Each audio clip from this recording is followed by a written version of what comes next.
하나님 감사합니다. 오늘 이 밤에 우리가 다시 모였습니다. 주님을 더 깊이 만나는 시간이 되기를 원합니다.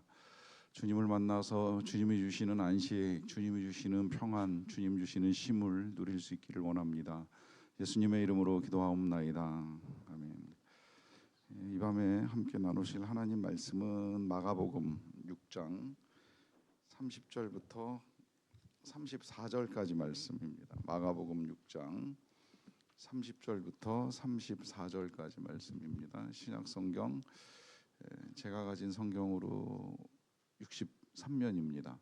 30절부터 34절까지 말씀을 저와 여러분들이 한 절씩 교독하겠습니다. 사도들이 예수께 모여 자기들이 행한 것과 가르친 것을 낱낱이 고하니 이르시되 너희는 따로 한적한 곳에 가서 잠깐 쉬어라 하시니 이는 오고 가는 사람이 많아 음식 먹을 겨를도 없음이라. 이에 배를 타고 따로 한적한 곳에 갈새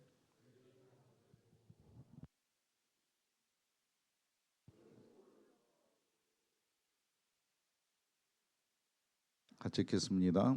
예수께서 나우사 큰 무리를 보시고 그 목자 없는 양 같음으로 인하여 불쌍히 여기사 이에 여러 가지로 가르치시더라. 아멘. 회사에 따라 좀 다를 수는 있는데 지난주 이 구정 연휴가 이제 좀 길게 쉰 회사는 한 9일까지도 쉰 것 같아요. 그전 금요일부터 토요일부터 시작을 해서 이제 그 구정 연휴 앞에 뭐 월요일 또 뒤에 이제 금요일까지 이렇게 다 휴가를 내서 이제 뭐 장기적으로 쉬셨던 분이 있는 것으로 알고 있는데 그렇게 이제 연휴를 보내고 나서 이 첫 주를 보낸 거잖아요. 이제 월요일부터 이제 오늘까지 닷새 근무를 하셨는데 출근하신 분들은 힘들지 않으셨나 좀 여쭤보고 싶네요. 괜찮으셨어요?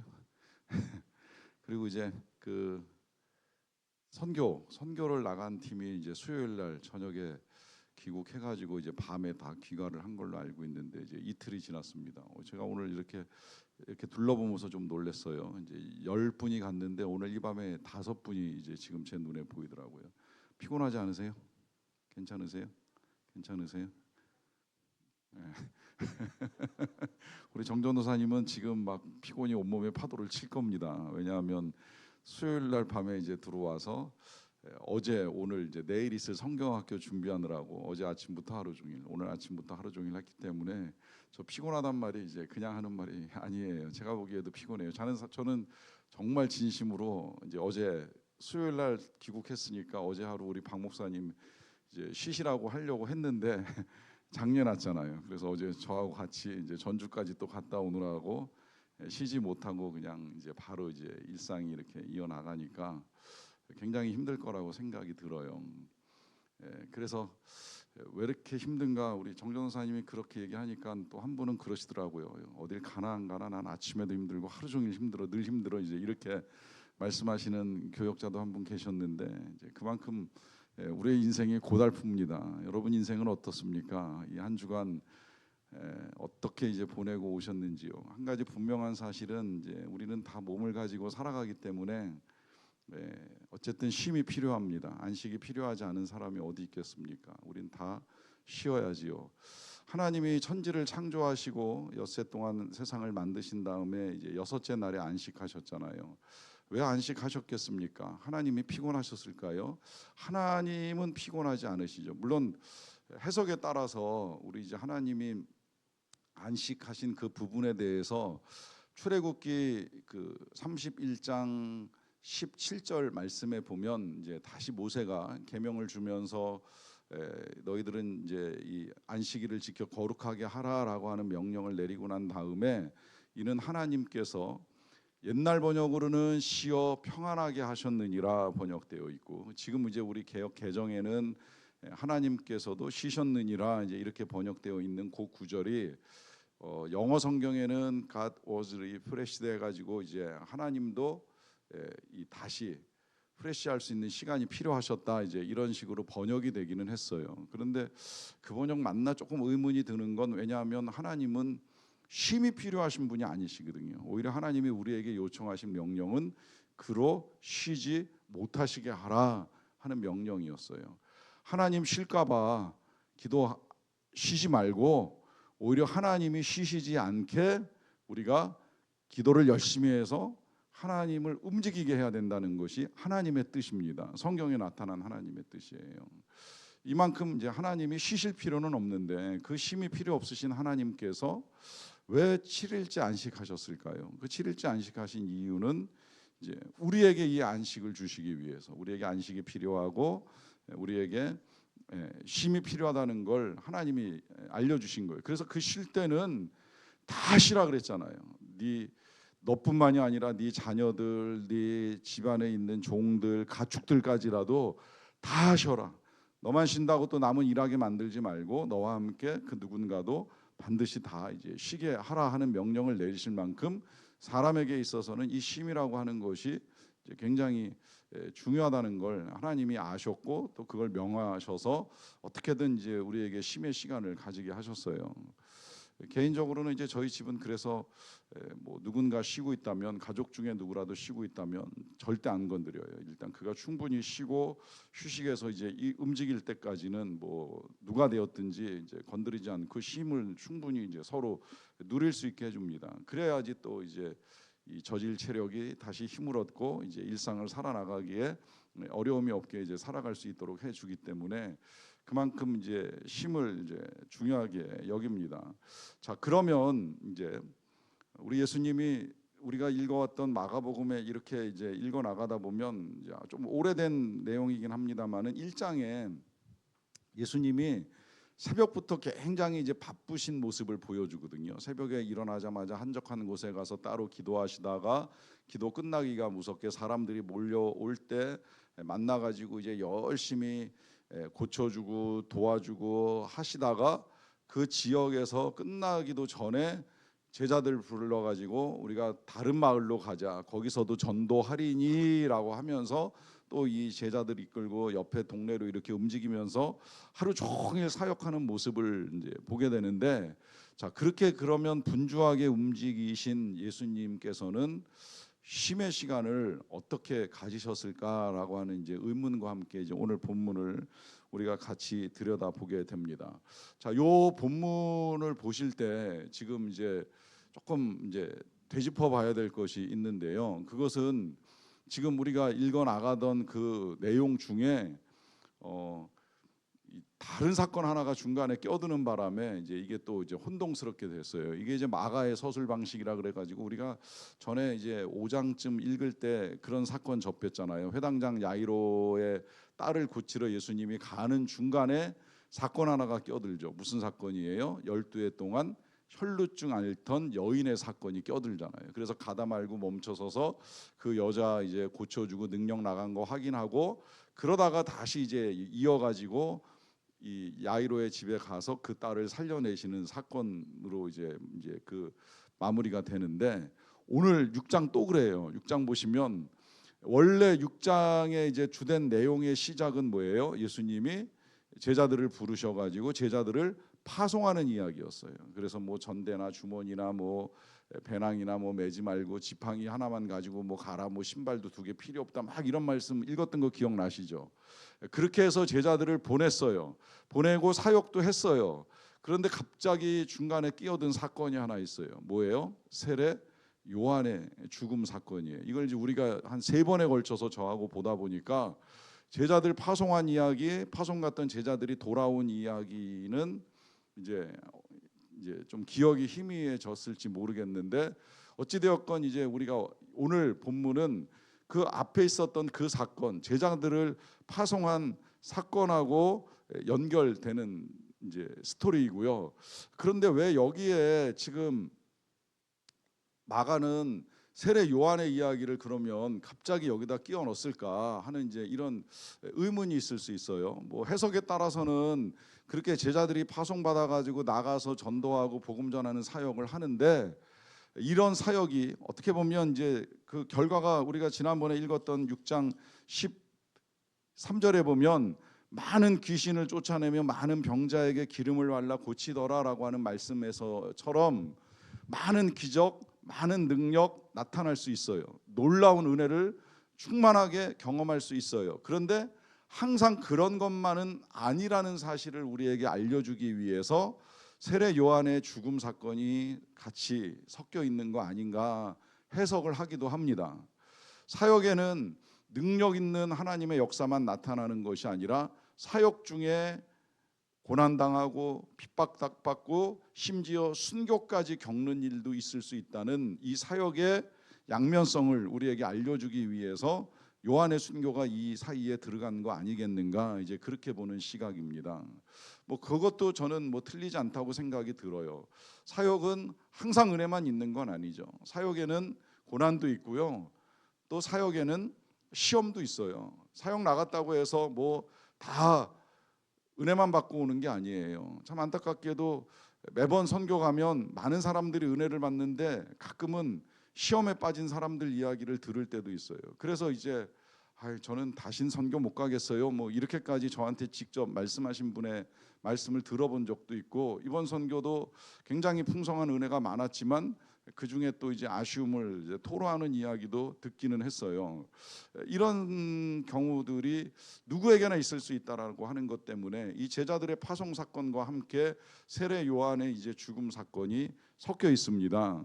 그러는 가운데 다시 이제 본론으로 돌아와서 제자들이 그럼 갔다 와서 이제 어떤 반응을 보이느냐라고 하는 것인데, 그것이 오늘 30절에 이렇게 나타납니다. 사도들이 예수께 모여 자기들이 행한 것과 가르친 것을 낱낱이 고합니다. 자, 이 제자들, 아까 제가 읽어드렸던 말씀처럼 나가서 회개하라 전파하면서 자신들에게서 생각지 못한 능력이 나가고 귀신을 쫓아내는 이제 이런 일들을 경험을 했어요. 굉장히 신나는 경험이겠지요. 그러다 보니까 이제 돌아오자마자 자기들이 행한 거, 그리고 자기들이 나가서 가르친 것을 예수님께 일일이 다 고했습니다. 왜 그랬을까요? 그들에게 있어서는 굉장히 은혜 받은 경험이지요. 특별한 경험이고 신비한 경험이고 감사한 일이에요. 저는 이런 경험 굉장히 귀하게 생각하기 때문에 이제 뭐 매번은 아니지만 가끔 이제 공항에 나가서 이제 선교팀을 만날 때가 있는데, 기항에 나가서 만날 것 같으면 이제 식사를 같이 하고 오려고 애를 써요. 이번에도 저녁을 먹어야 되나 말아야 되나 조금 고민을 했어요. 왜냐하면 이제 들어오는 비행기에서 내리기 전에 보통 식사를 한번 주기 때문에 식사 시간이 될까 안 될까 이제 고민을 하다가 그래도 기왕이면 식사를 한 번 더 같이 했으면 좋겠다 하는 생각을 했어요. 왜 그러냐면 그때 들어야 굉장히 따끈따끈한 선교의 은혜를 이제 제가 들을 수 있거든요. 근데 아니나 다를까 진짜 그저께 만나서 같이 저녁 먹으면서 정말 풍성하고 아주 따뜻한 선교에서 받은 은혜를 많이 들었어요. 들으면서 정말 저도 오히려 마음이 착해지고 참 감사하고 하나님께 영광을 올려드리는 이제 이런 일들을 할 수 있게 된 것입니다. 궁금하면 나중에 꼭 붙들고 한번 물어보시고 들어보시고 뭐가 좋았는지, 어떻게 좋았는지, 왜 좋았는지 이렇게 확인을 하셔도 좋겠다라고 하는 생각을 합니다. 자, 이렇게 이제 예수님의 제자들도 나가서 전하고 능력을 행하고 그 귀한 은혜를 받고 오니까 하고 싶었던 얘기가 굉장히 많았던 것 같아요. 그래서 그 보고를 들었던 예수님이 하시는 말씀이 31절입니다. 이르시되 너희는 따로 한적한 곳에 가서 잠깐 쉬어라 하시니 이는 오고 가는 사람이 많아 음식 먹을 겨를도 없음이라 합니다. 자, 여기서 이제 제자들에게 하시는 예수님의 말씀은 안식을 명하시는 거예요. 한적한 곳에 가서 잠깐 쉬어라 하는 명령을 하십니다. 자, 이 말씀 속에는 이제 예수님이 이 제자들이 사역을 하느라고 그동안에 얼마나 피곤하고 힘들었는지를 다 알고 계시는 거예요. 그러니까 쉬라 하는 명령을 지금 내리고 계십니다. 안식을 명하고 계시는 거예요.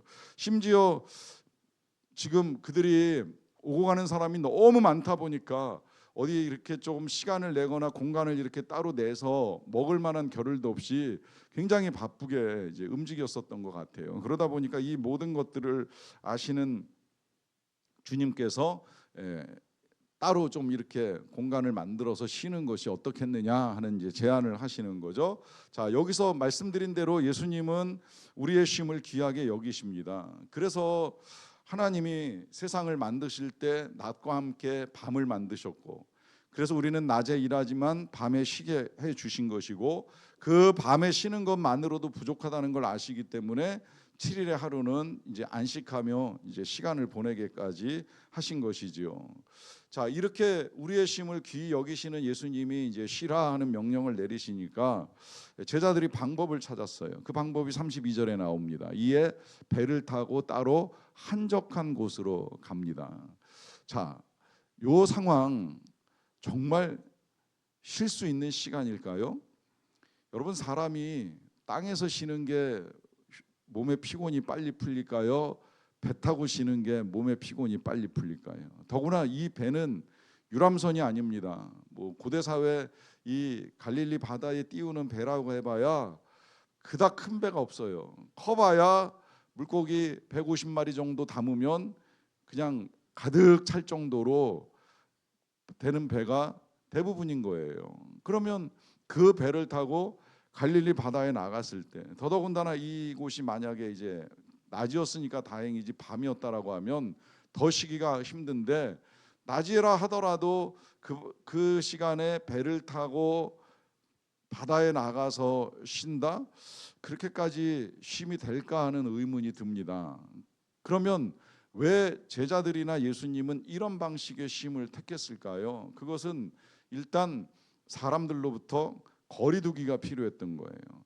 뭐 이들의 피곤함은 사역에도 있고 전도에도 있고 뭐 여러 가지 피곤함이 있었겠지만, 많은 사람들이 모여옴으로 말미암아 먹을 시간조차 없이 피곤하게 시간을 보냈다고 한다면, 그러면 이제 이 사람들로부터 거리를 두고 취하는 휴식이 필요하다는 걸 이제 안 거죠. 그러다 보니까 그러려면 배를 타고 일단 거리를 두는 것이 좋겠다 생각을 하고서 이제 이 가버나움에서 배를 띄워가지고 베세다까지 이동하는 동안에 이 사람들과 거리를 두고 휴식할 공간을 이제 만들게 된 거예요. 그렇지 않고 그냥 육지로 이동을 하게 되면 사람들에게 떠밀려 가지고 도저히 쉴 수가 없거든요. 그러니까 일단 이제 거리두기를 하면서 쉬겠다가 하는 이제 방법을 찾은 건데요. 문제는 이제 이런 제자들과 예수님의 상황을 이제 알고 있는 사람들이 나타나는 거예요. 33절 보겠습니다. 그들이 가는 것을 보고 많은 사람이 그들인 줄 안지라 모든 거울로부터 도보로 그곳에 달려와 그들보다 먼저 갔더라 합니다. 자, 여기 앞에 그들이 가는 건 예수님과 제자들이 가는 건데, 이 예수님과 제자들이 멀리 이제 배를 타고 저 바다 안쪽으로 이렇게 해서 지나가는 걸 사람들이 바닷가에서 본 거예요. 보고서 알게 된 거예요. 뭐 왜 알게 됐나라고 하는 건 뭐 물론 뭐 사람에 대한 인식이 빠르고 식별이 이제 좀 잘 되는 사람들이 있을 수 있겠지만, 저는 그것만은 아니라고 생각을 해요. 그만큼 이 사람들이 예수님을 보고 싶어 했던 거예요. 그리고 예수님을 찾았던 거예요. 보고 싶어 하고 찾다 보니까 그 예수님 어디 있을까 보니 저 배 위에 바다 위에 배 한 척이 지나가는데 거기 타고 계신 분이 예수님 같다, 아니 제자들 같다, 뭐 이런 식으로 서로 간에 이제 이야기를 나누면서 예수님이 계신 것을 확인하게 되었겠죠. 그러는 과정 중에 그들은 예수님을 만나고자 하는 사모함을 가지고 있습니다. 그러다 보니까 배가 이 바닷가에 정박을 하기도 전에 모든 고을로부터 도보로 달려와서 그들 예수님의 일행보다도 더 먼저 갑니다. 왜 그럴까요? 이유가 뭐예요? 만나고 싶은 거예요. 보려고 가는 거예요. 사모하는 마음은 예수님이 그들 가운데 오시기도 전에, 배에서 내리기도 전에 오히려 먼저 가서 기다리는 마음으로 그분을 만나고자 하는 것입니다.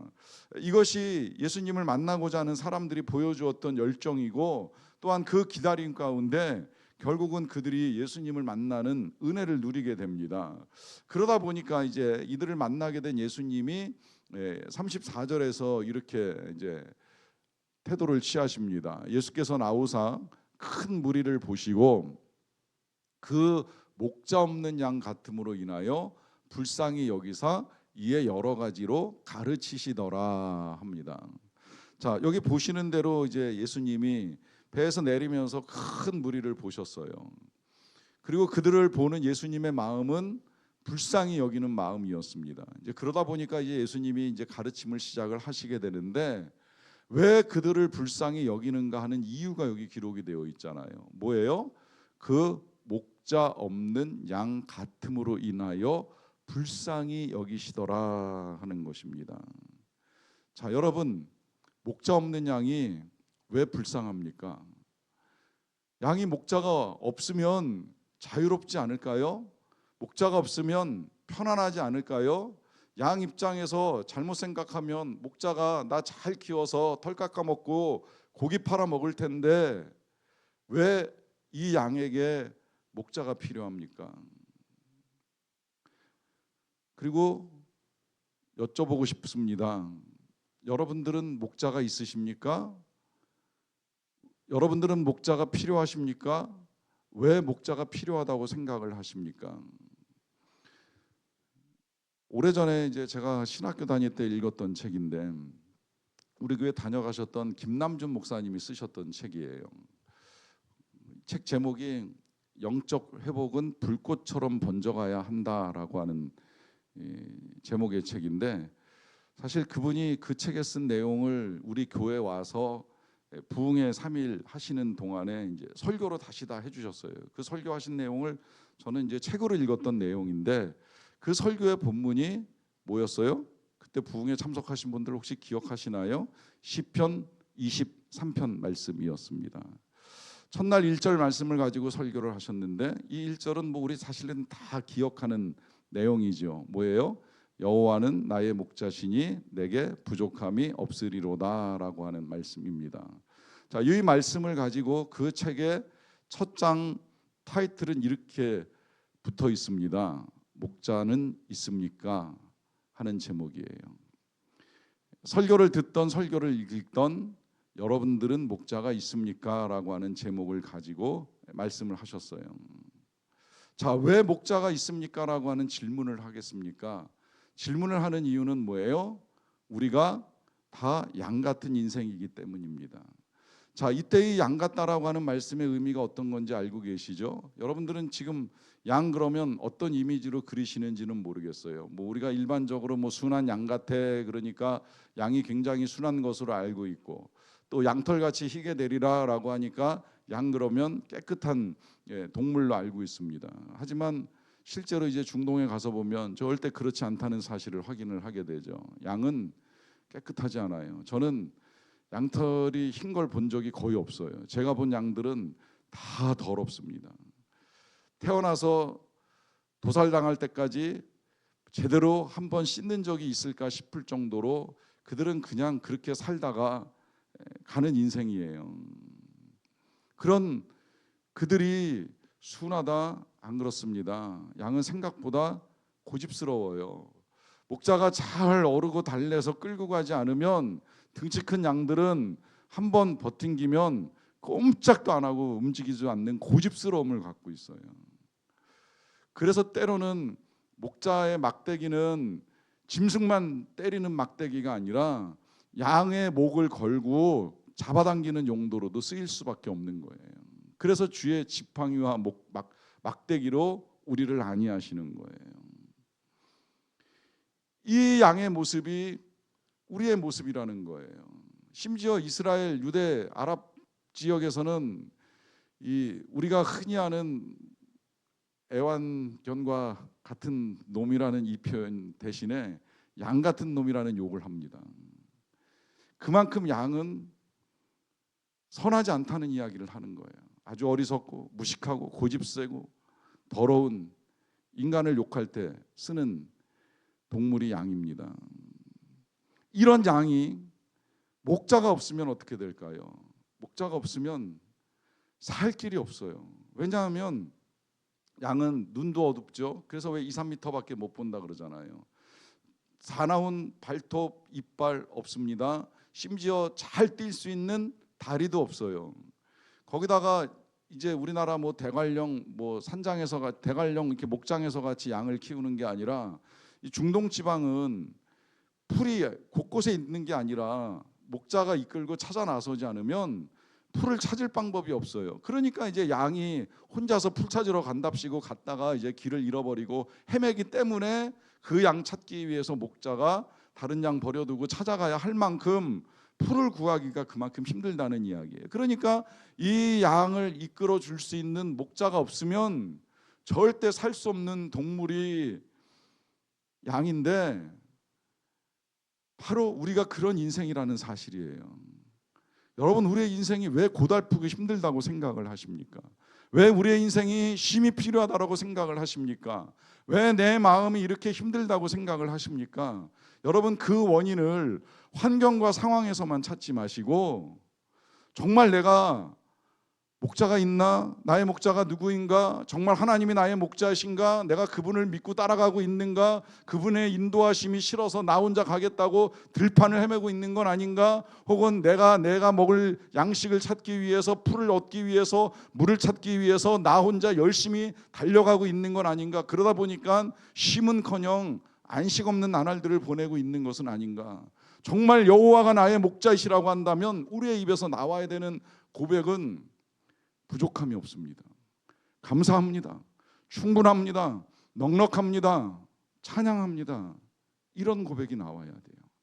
근데 이런 고백이 어쩌다 한번 나올까 말까, 일주일에 한번 예배드리는 자리에서 나올까 말까 한다라고 한다면, 정말 나에게 목자가 계신지, 그 목자가 하나님이신지, 다른 목자를 찾아 헤매는 것은 아닌지, 하나님이 목자이시라면 그 목자의 인도하심을 따라 나는 정말 어디라도 잘 쫓아가고 있는 양인 것인지에 대한 분명한 질문이 필요합니다.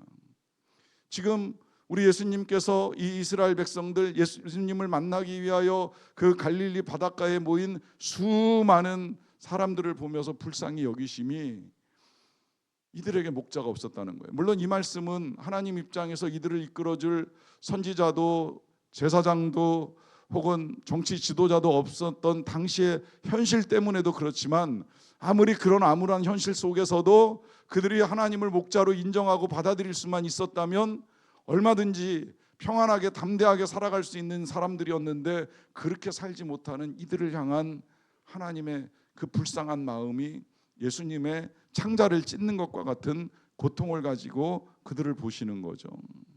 그러다 보니까 우리 예수님이 쉬자 그러고 말씀은 던져놓으시고 오히려 쉬지 못하고 다시 이제 그 자리에서 제자들과 함께 가르치는 사역을 시작을 하세요. 뭘 가르치셨겠어요? 너무나 당연한 거죠.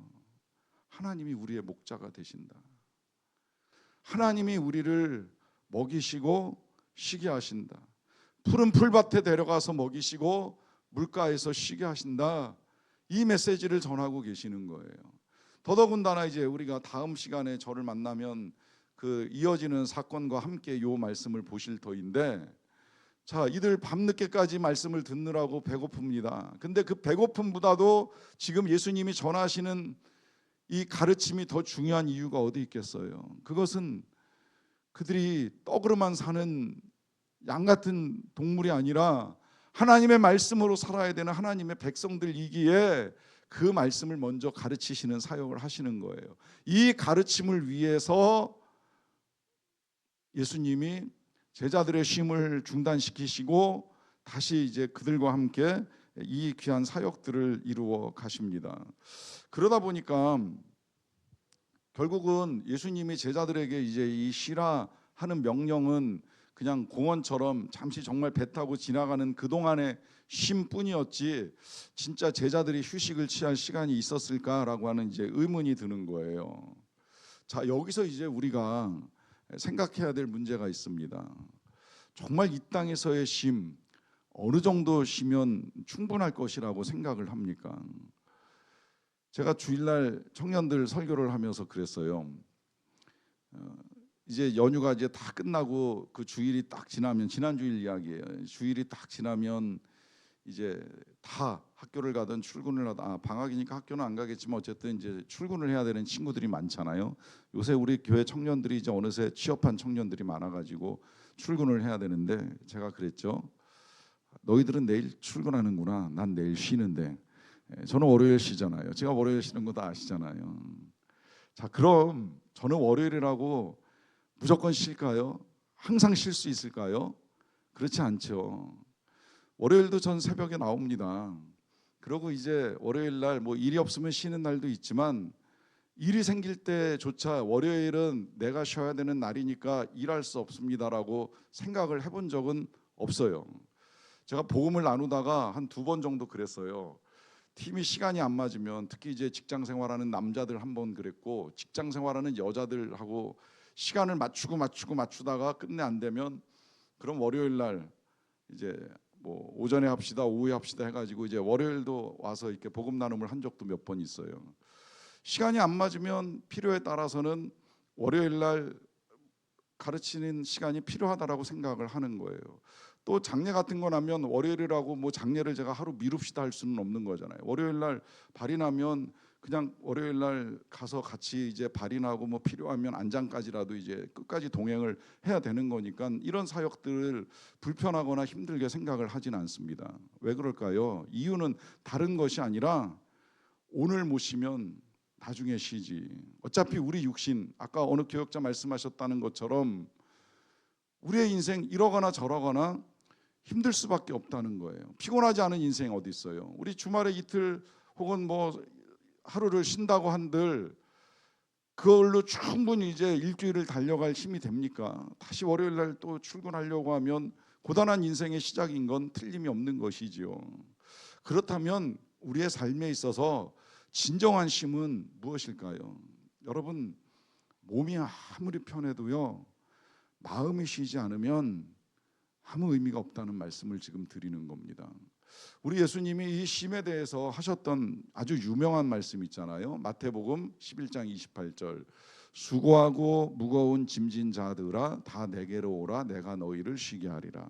자, 여기서도 쉼을 주고 싶어 하시는 예수님의 말씀, 마음이 그대로 이제 드러납니다. 그런데 그 뒤에 이렇게 말씀을 하세요. 29절인데요. 나는 마음이 온유하고 겸손하니 나의 멍에를 메고 내게 배우라. 그리하면 너희 마음이 쉼을 얻으리라 그래요. 자, 쉬게 하리라, 내게로 와라 쉬게 하리라 라고 하는 말씀을 하신 예수님께서 다시 너희가 쉼을 얻겠다고 했을 때의 그 쉼은 어디의 쉼이에요? 마음의 쉼입니다. 마음의 쉼. 자, 그런데 이 마음의 쉼을 얻으려면 어떻게 해야 되는지 방법을 말씀하셨어요. 어떻게 해야 되는 거예요? 주님께 배워야 돼요. 뭘 배워야 되느냐? 주님의 온유와 주님의 겸손을 배워야 돼요. 잘 기억하세요. 주님의 온유와 주님의 겸손입니다. 이 온유와 겸손을 제대로 배우지 않으면 우리의 마음은 절대 쉴 수 없어요. 우리의 마음은 절대 평안할 수 없어요. 내가 온유하지 않고 예민하고 까다롭고 까칠하고 불만이 가득 차 있는데 마음이 어떻게 쉴 수가 있어요?